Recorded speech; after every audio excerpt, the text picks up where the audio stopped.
Ôi ôi.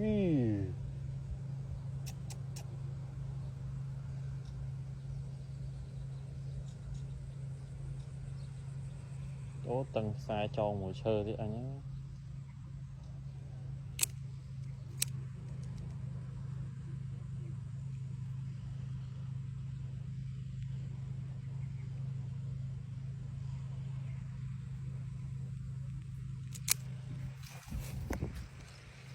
Ngào.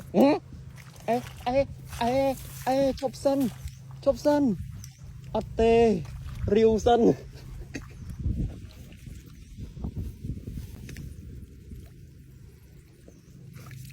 Ồ, coi ạ.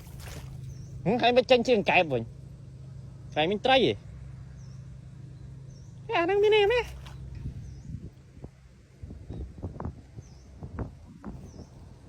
Cái cả đang trai gì hay mới chân chiên kẹp.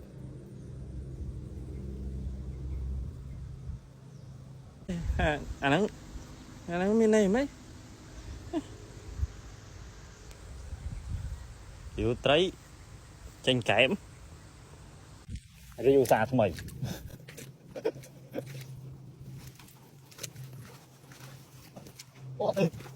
Đi bắt đây. Ê hi.